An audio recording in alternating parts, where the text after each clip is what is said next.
Hi, everyone. Welcome to lecture number two on our path to war about um, Europe. And this is going to be about the 1930s as well as about fascism. All right, so as you kind of go through this, make sure you do activities. I'll give you a chance to kind of stop and pause the video and so that you can complete each activity.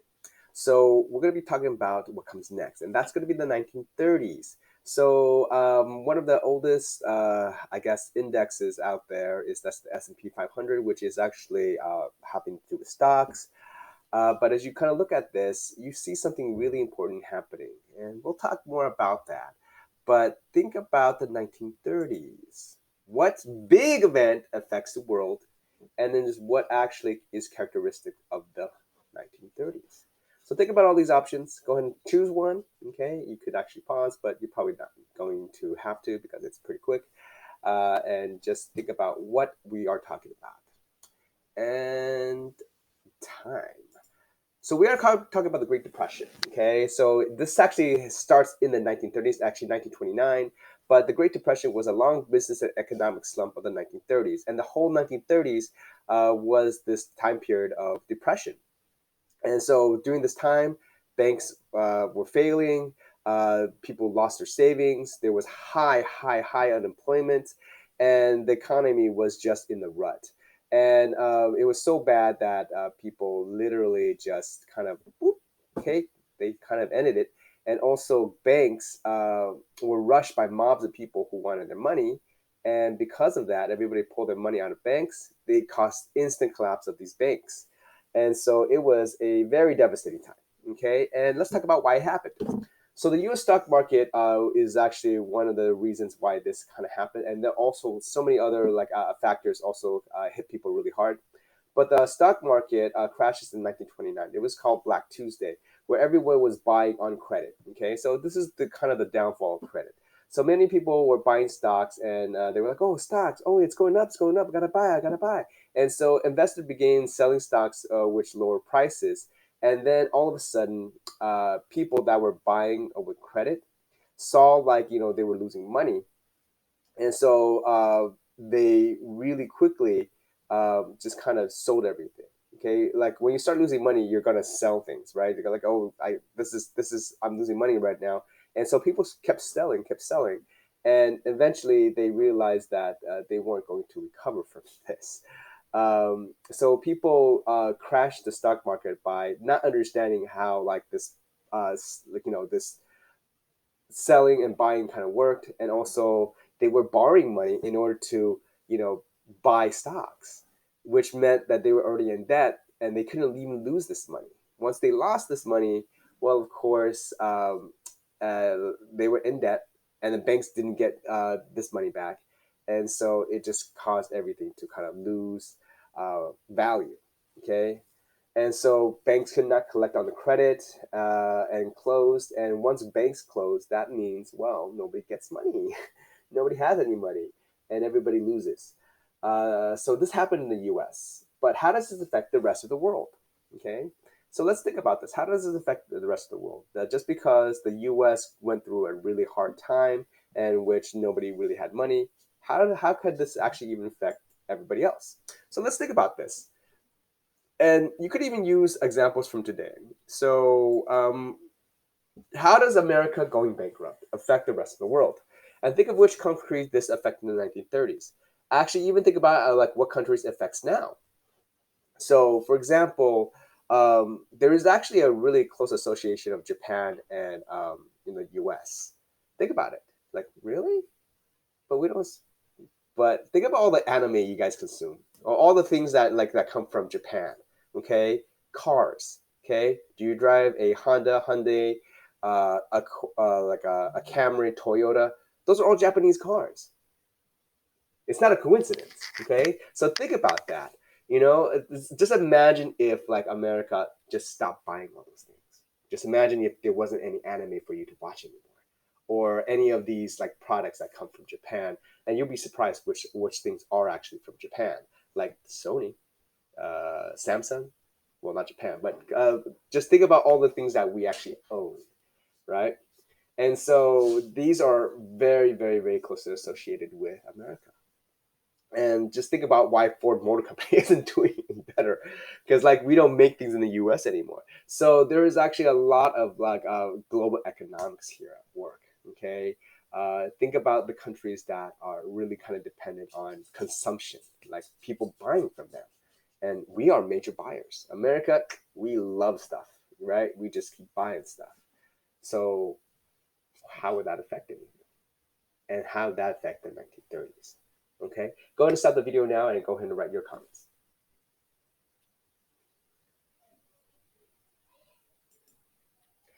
All right, so we're going to talk about the Great Depression, and the global depression affected the entire world.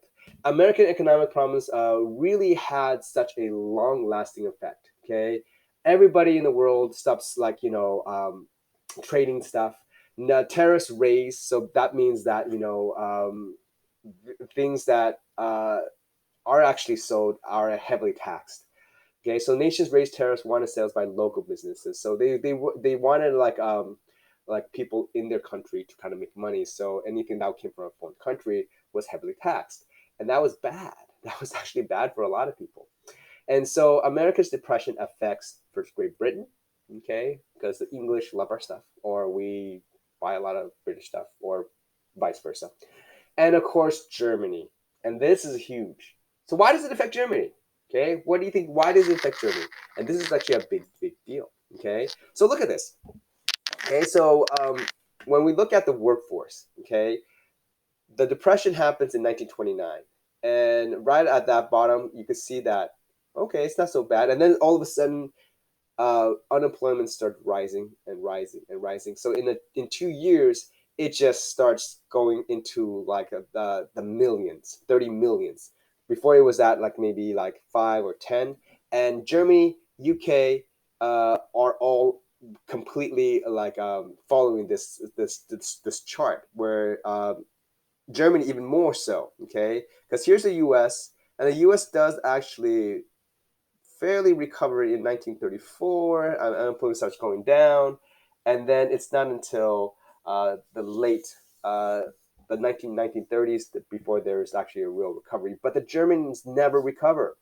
They keep actually actually the Germans actually recover faster. Actually, sorry, they recover faster, whereas the UK and US actually fall back into some unemployment.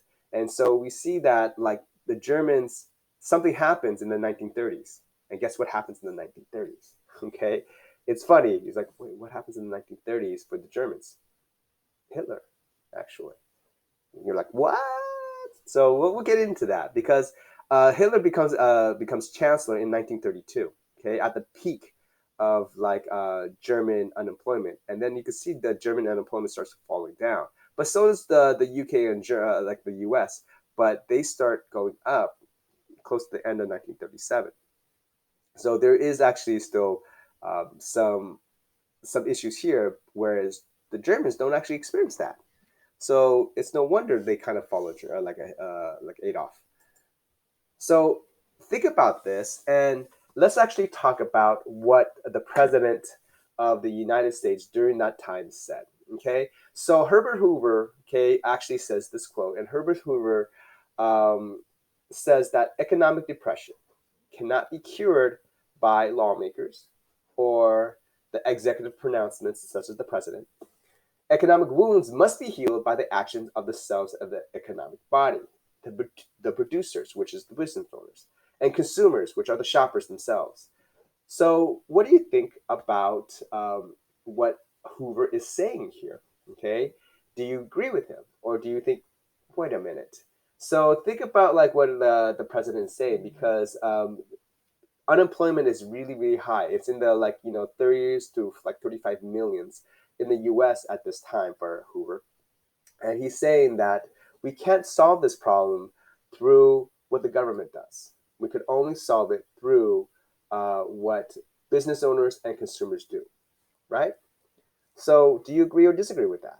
Do you think he's wrong? How do you think people felt about him during this time, right? And this is an interesting thing to kind of discuss as we kind of look at this. All right, you can stop the video now and actually respond to this quote.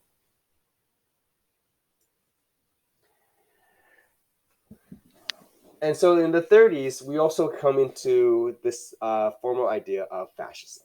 Okay. And we're going to be talking about the rise of fascism. And fascism was something very unique during this time of World War II. And we're going to be looking at this because fascism is probably a major reason, a major cause of World War II. And we're going to actually start in the country of.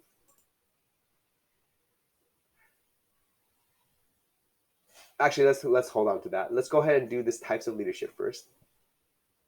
And so we're going to pick one of these leaders, and then you're going to check at who actually is elected because these were the leaders of different countries during World War II.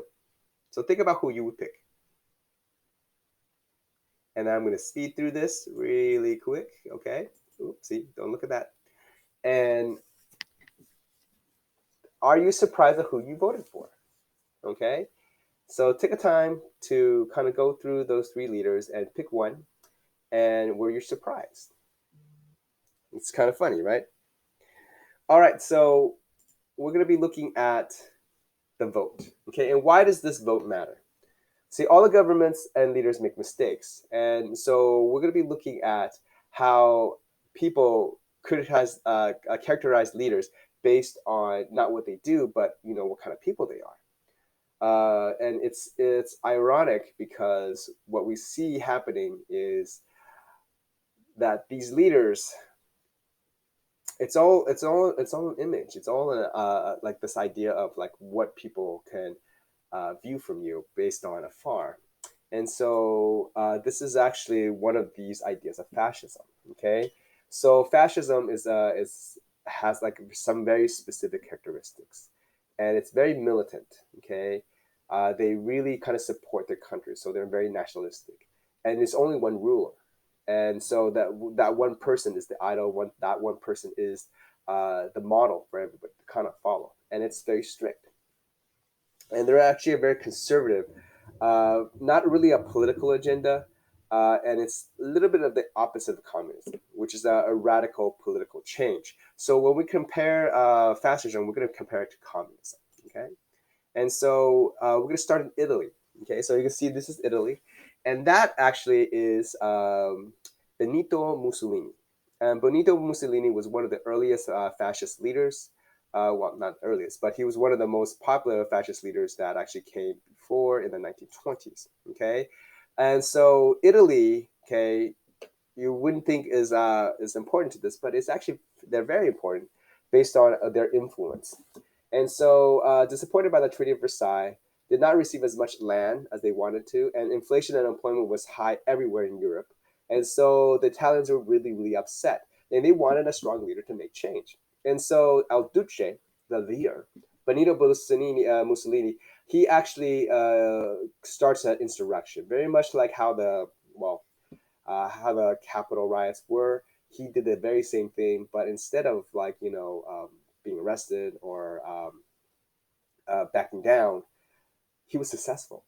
So Mussolini actually took control of the Italian government, and it wasn't until 1925 that he actually formally became the leader of Italy because he just and he just like told everybody to let's go storm the Capitol, and they did, and they wanted him to become the leader. So the nationalistic aggression that actually came from this was that Italy should be taking over a country they lost in Africa, and that country was Ethiopia. Ethiopia was lost from Italy in the 1890s, and so Italy was really embarrassed, and this idea of imperialism and nationalism was very, very high, and so they promoted this. And in 1935, they went back to Ethiopia and took it over, which was kind of an act of aggression. And so, what do you think who do you think Mussolini actually inspired? Okay, and they were good friends. So go ahead and pause the video for a second and just go ahead and think about this, and go ahead and make your answer. Okay, here's the answer to, um, I guess Mussolini's buddy or pal, and of course everybody knows it's Hitler. Yes, Benito Mussolini and Adolf Hitler were very close companions, and they were like this in World War II. So Italy and Germany were like very much allied. And it's interesting that Adolf Hitler actually, in many ways, not exactly the same ways, but he duplicates Benito Mussolini's like hold of the government. And so the idea of Nazis and like the Third Reich were also modeled after Mussolini's actually kind of grip and hold onto his government of Italy.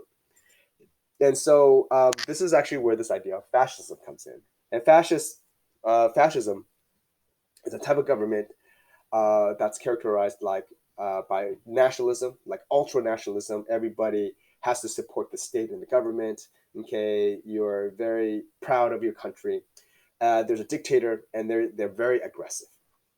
And who was the fascist leader of Italy? Well, obviously it was Benito Mussolini, and he influences actually Adolf Hitler very much in this. Okay, and so as we compare communism and fascism, we look at some of the things that are opposite or actually very similar. So communism de-emphasizes nationality and promotes a sense of internationalism, a classless society, whereas fascism is more about, hey, this country is awesome. We are awesome, and it's not about class. Everybody from the low to the high supports the country, supports Italy, supports Germany, supports North Korea. And so this is actually one of the interesting things about fascism. Do we still see it today? And it's a possibility that we do. North Korea is actually very much a fascist state than a communist state. But there's actually where the lines kind of blur, because North Korea is actually was held by a communist, like communist power, but it has more in common with fascism than it does with communism at this point. So think about that, and so go through these different things about communism and fascism, and you're going to think about what's different or what's similar. Okay, and they're opposites of each other, obviously, because communism is anti-fascist. They don't like the idea of fascism, and fascism is actually anti-communist because they don't like the idea of this classless, but or this idea of not supporting one's country, like your country isn't as important as just kind of supporting your collective needs. So it's really kind of different, okay?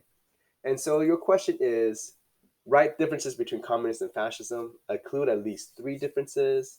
And you probably shouldn't start with like their opposites because we already know that. So start with something a little bit more specific than like, yeah, they're opposites. But why? Why are they opposites? Tell me that, okay? So really kind of be careful about your three differences, but try to kind of think a little bit more, okay?